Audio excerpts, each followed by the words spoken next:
A very good evening, students. Welcome to our channel, Rajendra Law Academy. And as you all know, we have started an initiative to revise current affairs, जिसमें हम MCQ के format में current affairs को revise कर रहे हैं. कल उसका फर्स्ट क्लास था. Let's move on to the second session. तो 2 जुलाई के जितने भी इंपॉर्टेंट न्यूज़ से क्वेश्चन बन सकते हैं उनको डिस्कस करते हैं, राइट. तो हर क्लास से पहले क्या हम 2 मिनट प्रीवियस जो क्लास में क्वेश्चंस करे होंगे उनको रिवाइज कर लेंगे. तो जल्दी से रिवाइज कर लेते हैं, राइट. हमने कल पढ़ा था about the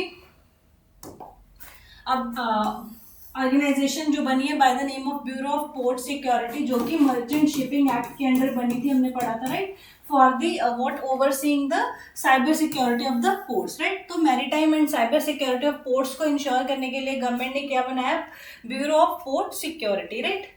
Then we move on to next. We studied about the समग्र शिशु बाल स्वास्थ्य कार्यक्रम, जिसके अंडर क्या था, चाइल्ड हेल्थ केयर पे फोकस करना and child up to the age of what. तो हमने पढ़ा था up to the age of 3 years और 36 month. सो क्या था नेम स्कीम का, समग्र शिशु बाल स्वास्थ्य कार्यक्रम, right. Then we also studied about the global skill challenge Australia 2026, जिसमें इंडिया के 5 मेडल्स आए थे और हमने डिटेल में डिस्कस किया था. इसमें से 3 were gold, 1 was bronze and 1 was silver. This was discussed in yesterday's class. जो स्टूडेंट्स आज फर्स्ट टाइम चैनल विजिट कर रहे हैं वो प्लीज इस प्लेलिस्ट में पिछले क्लास को देख लीजिए, राइट. तो you can understand, right. Then is international asteroid day हमने पढ़ा था 30 जून को. देन एक और डे पढ़ा था, that was SBI foundation day which was celebrated on 1 July. ये भी कल की क्लास में पढ़ा था. Then we talked about this Yamuna water project, right, जो कि एक मेमोरेंडम साइन हुआ था 1994 में by the name upper Yamuna river basin MOU. किसके स्टेट के बीच में, वो बिटवीन राजस्थान एंड हरियाणा, जिसमें क्या है, यमुना का surplus water during the months of monsoon would be transferred to the state of Rajasthan and address their water security needs, right. ये हमने कल की क्लास में डिस्कस करे थे questions. Then we also talked about something which was like remarkable and first time in the history of Indian sports in the field of rowing. So world rowing में हमने पढ़ा था first time India has ever won the gold, right. तो हमने पढ़ा था कौन सी category में आया, light weight men's double sculls की कैटेगरी में आया था, जो कि स्विट्जरलैंड में हुई थी. एंड हमने उन दोनों पर्सन्स का नाम भी पढ़ा था जिन्होंने ये गोल्ड मेडल जीता है, राइट. देन हमने इंपॉर्टेंट अपॉइंटमेंट की बात करी थी bye that who has been appointed as the 31st chief of army staff, right. धीरज सेठ, जनरल धीरज सेठ. एंड इन्होंने किसको सक्सीड किया है, जनरल उपेंद्र त्रिवेदी जी को. ये भी हमने कल डिस्कस किया था. उल्टा भी क्वेश्चन पूछ सकते हैं ना, that general Dheeraj Seth has been appointed as the 31st chief of army staff, he has succeeded home, right. तो ऐसे भी पता होना चाहिए. देन हमने इंटरनेशनल अफेयर से कोलंबिया के न्यूली इलेक्टेड प्रेसिडेंट के बारे में पढ़ा था, who has been elected as the president of Colombia, जिनका नाम था Elbrado la Esperela. May be I am pronouncing it wrong. Then हमने यहाँ पे एडिशनली मैंने आपको इसकी कैपिटल का नाम भी बताया था, Bogota, right. Then we also talked about कि कुछ चीज़ों को, कुछ मिलेट्स को GI टैग मिला है. एंड GI टैग मैंने आपको ये भी बताया था क्लास में, that it is origin specific and quality based on origin based on it's geography, ठीक है. उस चीज़ को रिकॉग्नाइज करने के लिए किसी चीज़ को टैग देते हैं. तो हमने पढ़ा था सिताही कुटकी, नकदम कुटकी, बेघानी अरहार है एंड चतरन्य धान यहाँ पे मेंशन नहीं है. इनको क्या है, GI टैग मिला. ये कौन सी स्टेट को बिलोंग करते हैं, तो ये MP के थे, राइट.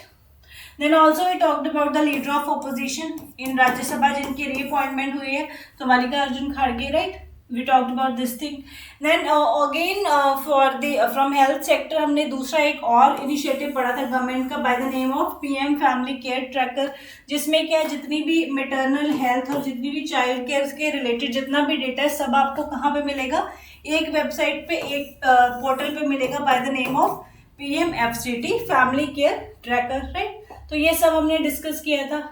देन वी डिस्कस की बुलेट चेस चैंपियनशिप में भी क्या है, Nihal Sarin has become the first Indian to win the bullet chess championship. Bullet chess क्या थी, बहुत फास्ट बुलेट ट्रेन के जैसे, राइट. तो fastest format of the chess is what, bullet chess championship, जिसको निहाल सरीन ने जीता, right. And he has become the first Indian. ये सब हमने डिस्कस किया था.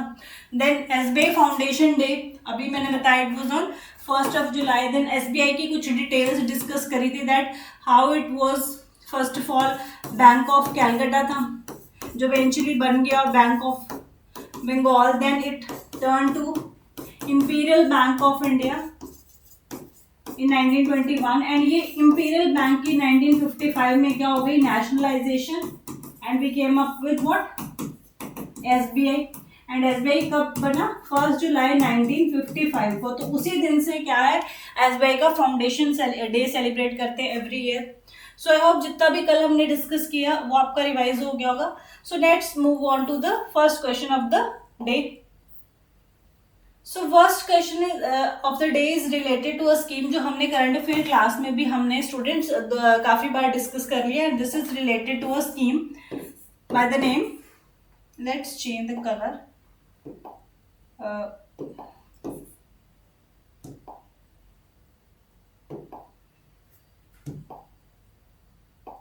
Okay. So the scheme's name is VB Gram G. Right. तो इस स्कीम ने क्या है, बेसिकली एक इंपॉर्टेंट स्कीम को रिप्लेस किया है by the name MG NREGA. MG NREGA के बारे में हमें पता है, राइट. इस स्कीम को इसने रिप्लेस किया है. And what is this VB G Gram basically. So VB stands for Viksit Bharat. So it is Viksit Bharat guarantee for Rozgar and Ajeevika mission. तो it is basically what, it is what, employment and livelihood mission है, जिसके तहत क्या है, jobs would be provided unskilled labour को, right. तो उसमें क्या कह रहा है, it which came into force on 1st of July 2026. ये डेट भी इंपॉर्टेंट है. This is very very important scheme. तो इसकी इम्प्लीमेंटेशन डेट आपने याद रखनी. जैसे फॉर एग्जांपल जीएसटी का इम्प्लीमेंटेशन डेट हमारे लिए इंपॉर्टेंट है, ऐसे ही क्या इस स्कीम का भी वीबी ग्राम्स की implementation date is very very important, because this is replacing a very historic scheme MG NREGA. ये भी क्या है, basically was for the employment and livelihood in the rural section. This is also same. अभी इसमें कुछ लेक्यूनास थे, कुछ कमियां थी एमजी नरेगा में, जिसको क्या है एड्रेस करने की कोशिश करी गई है इन दिस विकसित Bharat guarantee for Rozgar and Ajeevika mission, right. तो उसमें क्या कह रहा है, guarantees how many day of wage employment. तो कितने दिन का काम मिलेगा under this VB gram, this is the question, right. तो हमने बहुत बार डिस्कस किया है इसको, that VB gram MG NREGA में पहले कितना था, 100 डेज. तो ऑब्वियसली इससे तो इंक्रीज ही किया होगा. तो 100 डेज वाला ऑप्शन तो हमारा क्या है, कैंसिल हो जाएगा, राइट. तो अब हमें देखना है कि is it 120 day, is it 125 days और इज इट 150 डेज, राइट. तो ये क्वेश्चन है. तो आपने आंसर करना है, हमने बहुत बार डिस्कस किया है, आंसर करिए इसको. So what is the correct answer, correct answer is what, 125 days. तो MG NREGA which gives 100 days has been replaced by VB Gram, which gives guaranteed employment in the rural area to the unskilled and unemployed people, right, in the villages.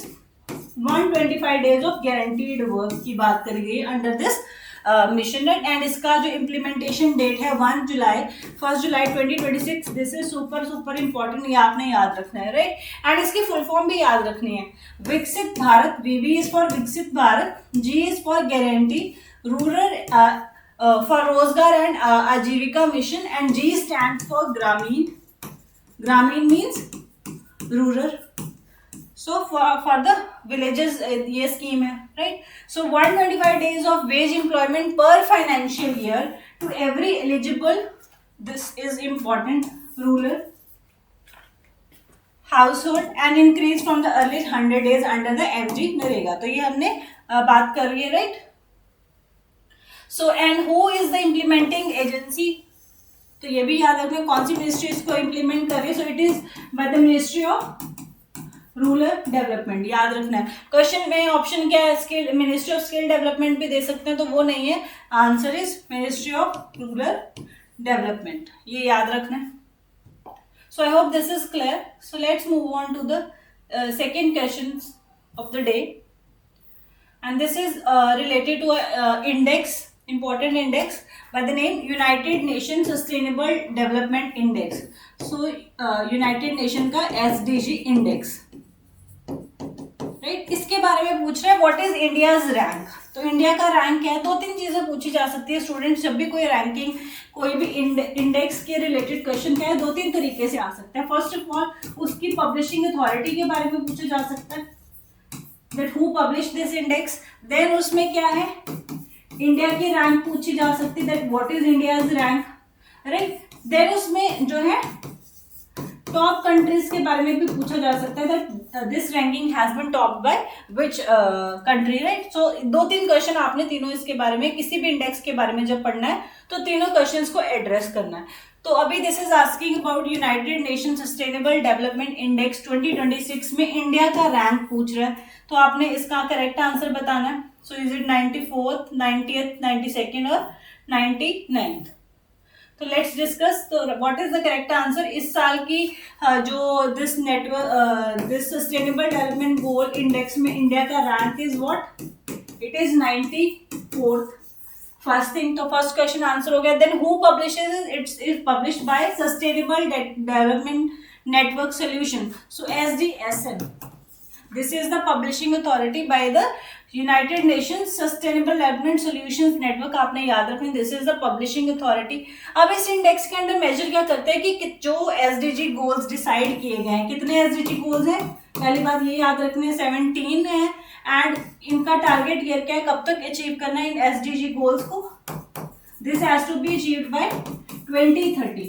तो कौन सी country कितना close पहुंच गई इन targets को achieve करने के लिए, उसके बेसिस पे रैंकिंग की जाती है, राइट. जितना आपका जैसे फॉर एग्जांपल जो फर्स्ट पे होगी, it mean it is the closest to the achieving the SDG. और जितना आप दूर जाते जाओगे इट शोज कि आप कितना दूर हो अभी ये सारे गोल्स को अचीव करने में, राइट, सस्टेनेबल डेवलपमेंट गोल्स को अचीव करने के लिए, राइट. एंड इंडिया का रैंक कितना है, 94th. तो this is showing the poor condition and poor performance जो हमारी है अभी SDG गोल्स को अचीव करने में, मतलब हम बहुत दूर हैं, राइट. अभी तो it's a long long journey. It is saying that हमारे नेबर्स आर परफॉर्मिंग, कितना सारे नेबर्स हमसे बेटर परफॉर्म कर रहे हैं. जैसे चाइना इज रैंक 49th. ये इन सब का याद नहीं रखता, बस फॉर द अंडरस्टैंडिंग पर्पज कि इंडिया कितना पीछे है. Bhutan is what 73rd. Nepal is also better than us 90th. Sri Lanka even 92nd. Bangladesh हमसे पीछे है और पाकिस्तान हमसे पीछे है. ये दो याद रखना. तो नेबरिंग कंट्रीज में बांग्लादेश पाकिस्तान ही हमसे पीछे, अदरवाइज बाकी हमारे जो नेबर कंट्रीज है वो हमसे आगे हैं, राइट. एंड लास्ट पे कौन है, सूडान है. So Sudan is what, is an African country, right. तो ये लास्ट पे.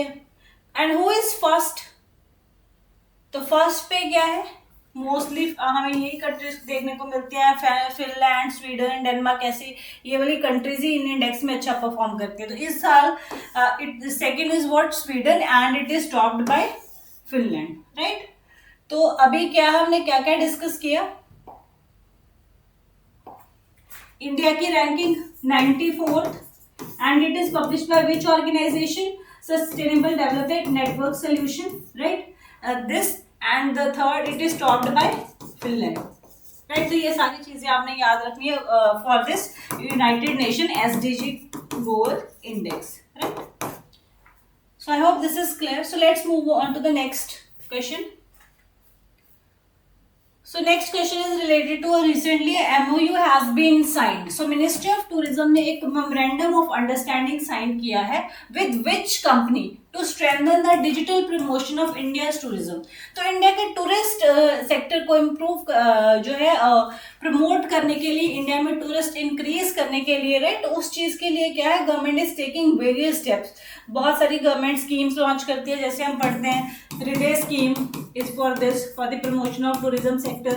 प्रसाद scheme is for the like promotion of what this thing tourism sector. ऐसे ही अभी गवर्नमेंट ने एक रिसेंट स्टेप लिया है दैट किसी कंपनी के साथ में क्या है MOU साइन किया है, सो दैट इंडिया का जो टूरिज्म डेस्टिनेशन है उसको क्या है प्रमोट किया जाए डिजिटल, बिकॉज ऑनलाइन भी तो प्रमोशन जरूरी है।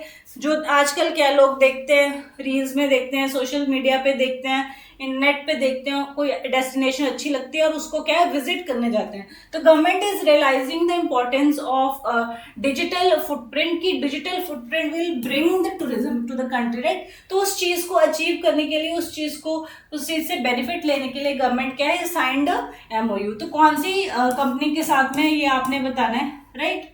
तो जितने भी फेमस इंपॉर्टेंट कंपनीज हैं सबके नाम, is it Microsoft, Meta, Amazon और गूगल। तो what is the right answer? तो आपने याद रखना है that it has been signed with Google India. तो ministry of tourism has signed an MOU with Google India to strengthen the digital promotion of India's tourism destination, right. So it is a important step. तो इसमें क्या है, artificial intelligence, digital technologies, data driven insights use किए जाएंगे to enhance the visibility of India's tourism destination. वही जो हम बात कर रहे थे कि विजिबिलिटी बढ़ाने के लिए क्या है, ये सब जो है MOU साइन किए गए हैं, राइट। तो इससे क्या है, डिजिटल मोड से क्या हमारा टूरिस्ट सेक्टर प्रमोट होगा। So I hope this is clear that it has been signed with Google India, याद रखना है। Okay, next is Which day is celebrated on July 1st? Already हमने किया है that SBI foundation day is on 1st of July, right. कुछ और दिन भी हैं जो 1st जुलाई को मनाए जाते हैं, तो याद रखना है। National doctors day is also celebrated on 1st July. SBI foundation day अभी डिस्कस किया। Even GST day, this is important, ये भी 1st जुलाई को है। And CA day, chartered accountants day. तो ये चारों दिन क्या है, are celebrated on this 1st of July, right. So I hope this is clear. So let's move on to the next question. तो ये इसका एक्सप्लेनेशन यहाँ पे दिया that all the days, and कोई भी डे क्यों मनाया जाता है उसका रीजन रहता है। जैसे SBI फाउंडेशन डे क्यों मनाया जाता है, क्योंकि इस दिन SBI का फाउंडेशन था। देन GST डे 1st जुलाई को क्यों मनाया जाता है, बिकॉज इस दिन GST क्या इम्प्लीमेंट हुआ था, राइट। CA डे क्यों 1st जुलाई को मनाया जाता है, बिकॉज इस दिन the institute of chartered accountants of India, ये फाउंडेशन इसका हुआ था, राइट। सो इसकी एस्टेब्लिशमेंट हुई थी। So I hope this is clear.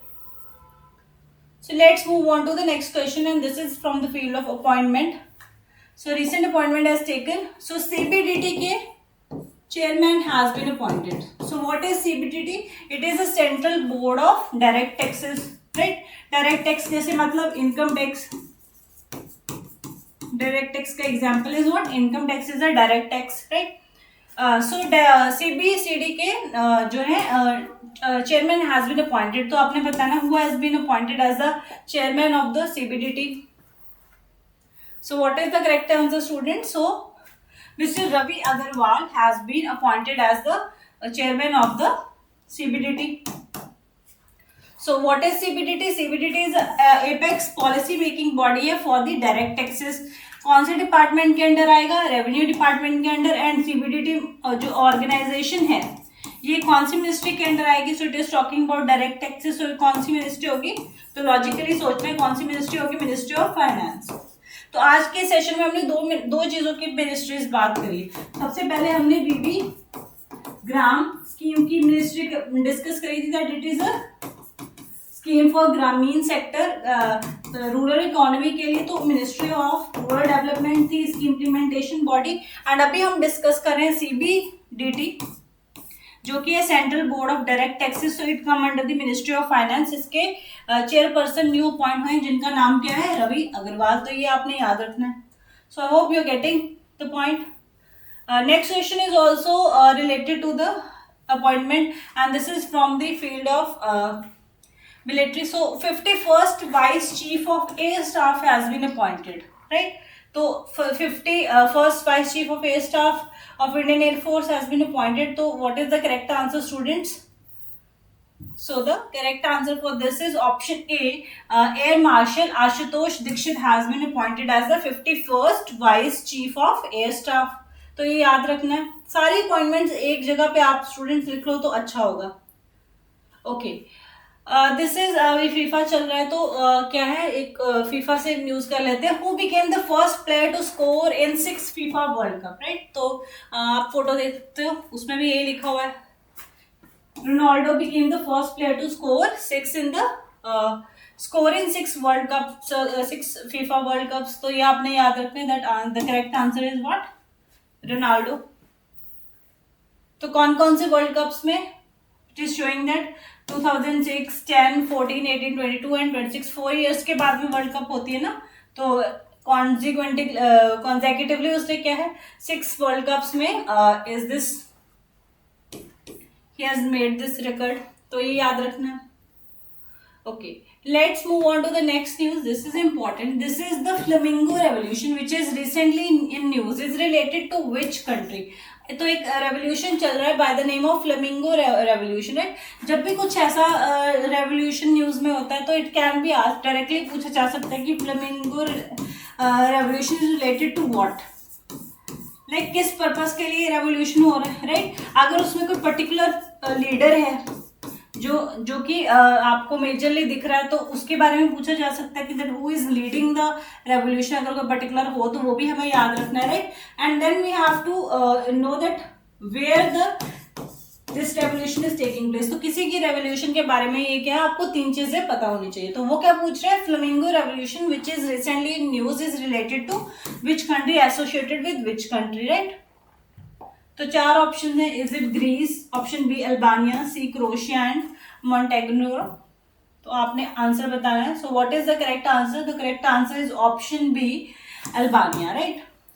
So Albania में क्या है कि रेवोल्यूशन देखने को मिल रहा है by the name Flamingo Revolution. So what is this Flamingo Revolution? It is basically a mass environmental and civil society protest movement है.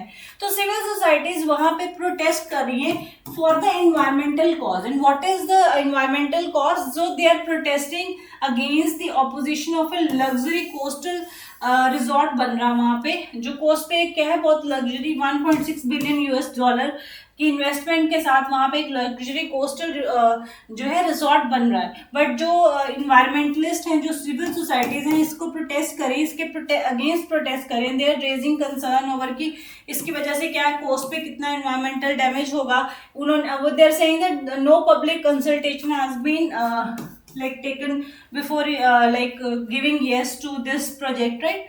And they are saying that the movement का aim क्या है, to stop the resort project and protect the environment and the biodiversity of the region. तो coastal ecosystem damage हो जाएगा, right. उस चीज के against they are protesting and they are saying कि यहाँ पे हम क्या है, रिजॉर्ट नहीं बनने देंगे. तो ये आपने याद रखना है. सो फ्लेमिंगो रेवोल्यूशन इज बेसिकली, अभी क्या दिमाग में ये नहीं सोच लेना है कि फ्लेमिंगोस को प्रोटेक्ट करना है, तो वो उस तरीके से नहीं सोचना है. पूरे कोस्टल इकोसिस्टम को प्रोटेक्ट करने के लिए, पूरे कोस्टल एनवायरनमेंट को जो डैमेज होगा उस चीज के against they are protesting, right. तो ये आपने याद रखना है. So I hope this is clear. तो कौन सी कंट्री में है, अल्बानिया. स्टूडेंट्स कमेंट सेक्शन में आपने मुझे बताना है what is the capital of Albania, right. Capital city of Albania आपने बताना है. Okay, next move on to the question number 9. So it is related to a mention which has been made by Prime Minister Modi in Man Ki Baat. So in his Man Ki Baat, he has talked about an ancient Indian tradition of the name Shastrat, recently mentioned by Prime Minister in Man Ki Baat. It refers to what? So basically the question is asking that what is Shastrat? Shastrat क्या है basically? तो इससे related question है. So it is a basically Shastra is what?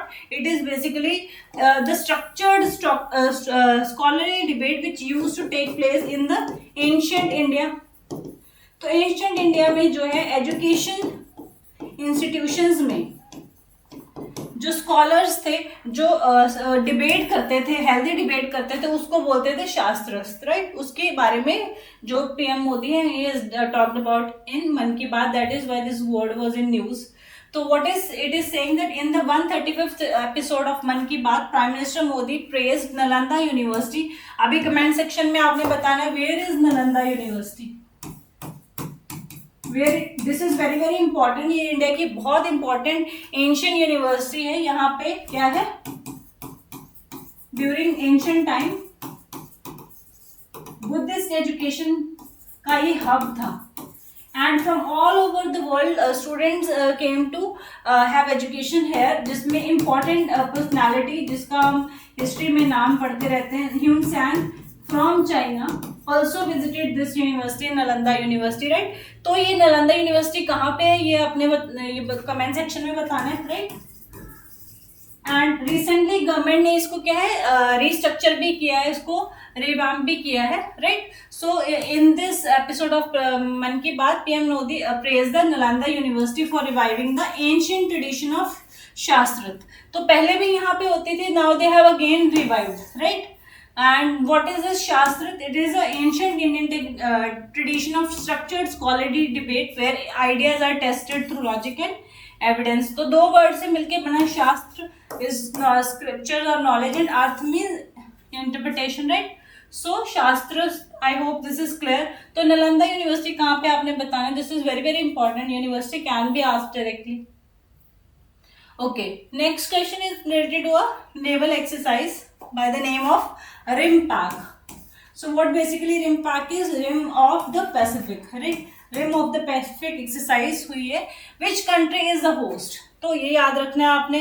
तो basically RIMPAC जो exercise है, इसकी host country क्या है, it is hosted by USA, इसको होस्ट करता है finally, means after every 2 years हमको ये एक्सरसाइज देखने को मिलती है, राइट। एंड इस कंट्री, इसमें क्या है, इज इट बायलेटरल एक्सरसाइज, क्या है इसमें कि दो कंट्रीज के बीच में है, या इज इट मल्टीलेटरल? तो याद रखना है, this is what it is not bilateral, it is multilateral exercise, जिसमें मोर देन 30 कंट्रीज पार्टिसिपेट। तो मोर देन 30 कंट्रीज की नेवीज पार्टिसिपेट करते हैं in this RIMPAC exercise, rim of the Pacific exercise, which is hosted by USA after every 2 years, राइट। तो क्या India participate करता है? तो yes, India also participates from 2014 onwards. India is also participating in this RIMPAC exercise, right? So I hope I am making the point clear. तो host country का पूछा उन्होंने, so it is saying United States officially launched the Rim of the Pacific exercise इस साल की, and ये usually क्या हवाई आइलैंड्स के आसपास ही होती है हर बार, right? So it is the world's largest international maritime exercise है, aimed at ensuring and promoting what? Enhancing the global maritime security and cooperation, right? तो ये exercise will continue until 31st of July. It is hosted by US Pacific Fleet, right? And begin with an opening ceremony in Hawaii, right? And इस देखो theme भी याद रख सकते हो. Theme of the RIMPAC is what? Partners integrated and prepared. So ये भी थोड़ा सा आप याद रख सकते हो. So around 30 countries, वो भी हमने discuss किया था that it is what? It is a multilateral exercise. Multilateral क्या है, जिसमें 2 से ज्यादा कंट्रीज पार्टिसिपेट करें. बायलेटरल क्या है, जिसमें bi means 2, multi means many. So more than 30 countries are participating. तो याद रखना India is also participating. Host country कौन सा है? USA है. कहाँ पे हो रही है? हवाई आइलैंड्स में. एंड कौन सी एक्सरसाइज है ये? नेवल एक्सरसाइज है. तो ये सारी चीजें आपने इसके बारे में याद रखनी है. So I hope I am making the point clear. Let's move on to the next question, question number 11. So government ने 2 पोर्टल्स लॉन्च किए हैं. एक का मेंशन उसने क्वेश्चन में करा है, दूसरे का वो आपसे पूछ रहे हैं. It is saying that home ministry has recently launched 2 portals. First is FCRA 2.0 and along with which other digital initiative. तो 2 उन्होंने लॉन्च करे, हमें दोनों के बारे में पता होना चाहिए. We should know. तो government has launch what? FCRA के लिए. FCRA क्या है? Foreign contribution regulation act. तो जो भी आपको कॉन्ट्रीब्यूशन, जो भी डोनेशन क्या है फॉरेन कंट्रीज से आ रही हैं NGOs को, राइट. तो जितनी भी फॉरेन कॉन्ट्रीब्यूशन, फॉरेन डोनेशन आ रही हैं NGOs को, उन सब की मैनेजमेंट के लिए, उन सब की रेगुलेशन के लिए क्या कौन से एक्ट है? Foreign contribution regulatory act, popularly known as FCRA act, right. And इसके लिए क्या है, इसको सारा डेटा जो है it is being presented on a portal.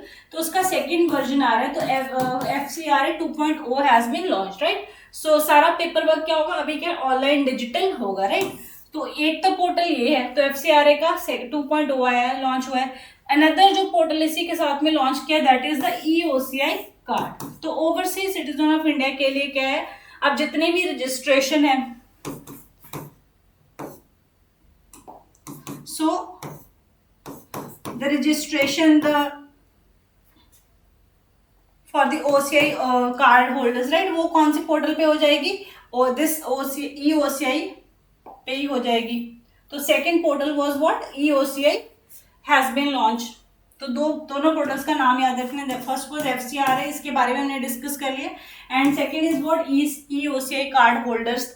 तो क्या है, जितना भी अभी सारा जो है EOCI कार्ड पे क्या है, QR बेस आपकी डिजिटल आइडेंटिटी क्रिएट हो जाएगी, जिससे क्या है आपको रियल टाइम वेरिफिकेशन होती रहेगी, and there it would eliminate the need of what, reissuing the OCI cards after the passport renewal. तो क्योंकि ये डिजिटल है तो बार बार आपको कार्ड इशू करने की जरूरत नहीं है, ऑनलाइन ही वो क्या है रिन्यू होते रहेंगे, राइट। सो इससे क्या है, ट्रांसपेरेंसी आएगी, एफिशिएंसी आएगी और बेटर गवर्नेंस होगी, राइट। तो उस चीज के लिए मिनिस्ट्री ऑफ होम अफेयर्स ने 2 पोर्टल्स लॉन्च किए, दोनों याद रखने, FCRA 2.0 and then is EOCI card holders. दोनों एक दूसरे से लिंक नहीं है, बट वो दोनों साथ में लॉन्च हुए, इसलिए पूछे गए हैं साथ में, राइट। तो I hope this is clear. Then FCRA के बारे में कुछ चीजें लिखी जो हमने डिस्कस कर रही हैं already, that it is to regulate the acceptance and utilisation of foreign contribution. तो जितनी भी डोनेशन फॉरेन से आएंगी टू इंडिविजुअल्स, एसोसिएशन और NGOs, तो वो नेशनल इंटरेस्ट के लिए यूज हो, नेशनल इंटरेस्ट के अगेंस्ट नहीं यूज हो। तो वो सारी चीजों को देखने के लिए, वो सारी चीजों का ध्यान रखने के लिए क्या है हमारे पास, फॉरेन कंट्रीब्यूशन रेगुलेशन एक्ट। अब ये नहीं है ना कि लोग फॉरेन कंट्रीब्यूशन से किसी NGO को पैसा आ जाए और वो क्या है इंडिया में एंटी नेशनल एक्टिविटीज को सपोर्ट करे, तो वो उस चीज का क्या है, उसका भी तो कंट्रोल होना चाहिए। तो वो सारी चीजों को एड्रेस करने के लिए क्या है, this FCRA act. So I hope this is clear, you can read in detail, mention करा गया डिटेल में, राइट। ओके, नेक्स्ट क्वेश्चन पे मूव करते हैं, question number 12। Who chaired the first national rural development conference 2026 held in new Delhi. तो याद रखना है, जब भी कुछ फर्स्ट होता है तो हमें थोड़ा सा ध्यान देना उस पर। तो क्या है, first national rural development conference हुई है, तो उसको चेयर किसने करा है, इसके बारे में पूछा गया।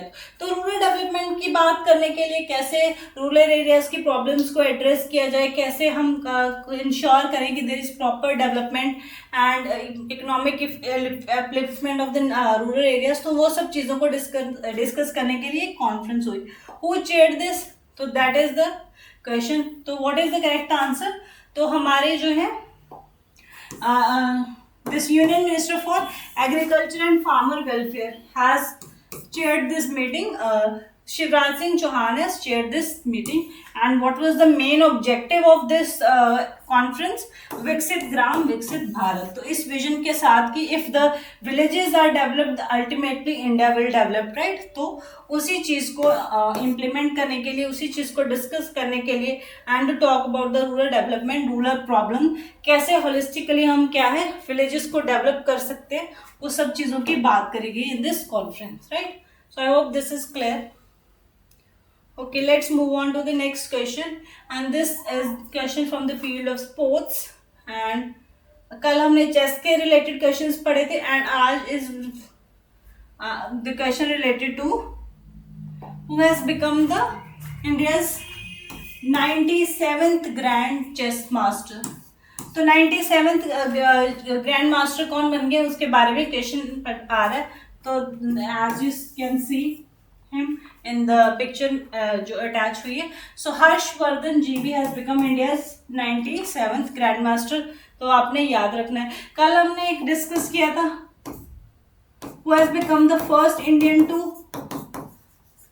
win the bullet chess championship, right. तो कल बुलेट चेस चैंपियनशिप की बात करी गई थी, आज हम कर रहे हैं किसकी, 97th ग्रैंड मास्टर कौन बना है उसकी बात कर रहे हैं। तो who has become the 97th grand master, Harshvardhan GB has become, right, he has won this title। तो याद रखना है।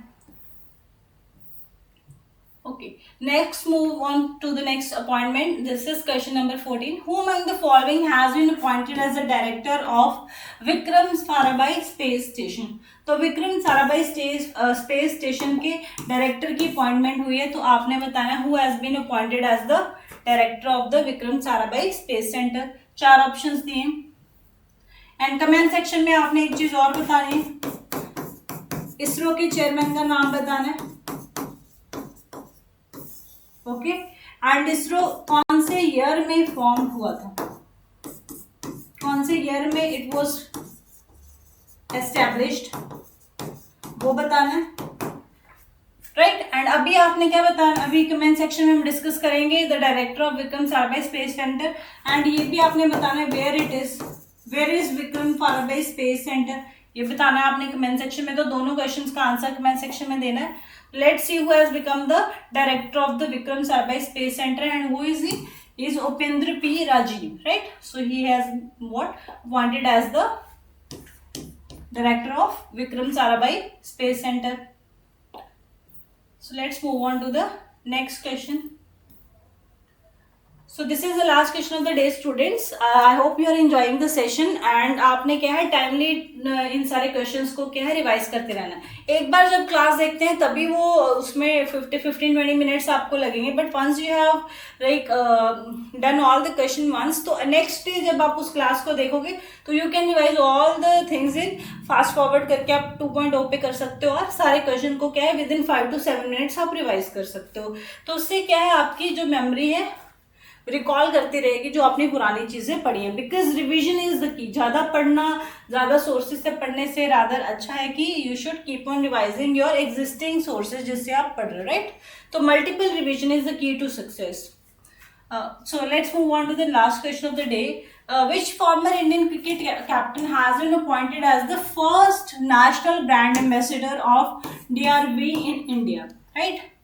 तो DRIV के ब्रांड एम्बेसडर बने, नेशनल ब्रांड एम्बेसडर बने. कौन बने उसके बारे में क्वेश्चन है, तो आप पिक्चर में देख सकते हो this person. So Mahendra Singh Dhoni has been appointed as the first national brand ambassador, जो कि कोई सेलिब्रिटी है. And what is this DRIV company क्या है? This is a company related to the automotive aftermarket sector. And what is this automotive aftermarket sector? तो ये वो company है जो जैसे उन सब प्रोडक्ट्स में वो प्रोडक्ट ऑफर करती है जो जैसे आपको फॉर दी लाइक क्या उसको बोल सकते हैं, I am not getting the word, like for repair products आपको चाहिए ऑटोमोबाइल्स के, उसके स्पेयर पार्ट्स चाहिए. राइट. वो सब चीजें जो कंपनीज ऑफर करती है उसको क्या बोलते हैं? Automotive after market. मतलब प्रोडक्ट एक बार कार बिक गई, उसके बाद में जो आपको आफ्टर दैट प्रोडक्ट्स यूज होंगे, एक्सेसरीज चाहिए फॉर एग्जांपल, तो ऐसी जो सारी चीजें प्रोवाइड करती हैं उसको कौन सी कंपनी बोलते हैं? ऑटोमेटिव आफ्टर मार्केट कंपनी बोलते हैं. Right. So this is DRV is what it manages a portfolio of 30+ trusted automotive aftermarket brands offering products ranging from shock absorbers, shockers बोलते हैं जिसको, braking systems, filters, engine components, spark plugs, spare parts, wipers, ये सब जो है सब किस में आ जाएगा? ऑटोमेटिव आफ्टर मार्केट में. तो ये DRV उसको क्या है? They sell all these things. and इसके brand ambassador has been appointed as Mahendra Singh Dhoni. तो इसके ब्रांड एम्बेसडर क्यों याद रखना है? क्योंकि फर्स्ट टाइम इन्होंने किसी सेलिब्रिटी को ब्रांड एम्बेसडर बनाया, इसलिए इट वाज इन न्यूज. तो ये आपने याद रखना है. तो आई होप जितने भी क्वेश्चन हमने करे आपको क्लियर होंगे. This is the overview of the class. ये हम हर क्लास के एंड पे प्रोवाइड करते हैं so that from this one slide you can revise everything which has been discussed in the class. तो क्या है, आप रिविजन कैसे कर सकते हो? Let's see VB gram act क्या था, क्या आपको पढ़ के रिकॉल होता है कि इससे रिलेटेड हमने क्या क्या क्वेश्चंस डिस्कस करे थे.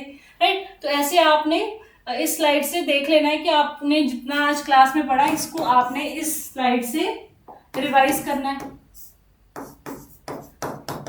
सो नेक्स्ट डे जब आप नेक्स्ट क्लास के लिए आते हो तो आप पिछली स्लाइड को, पिछली क्लास की जो है लास्ट स्लाइड से आप सारी क्लास को रिवाइज कर सकते हो.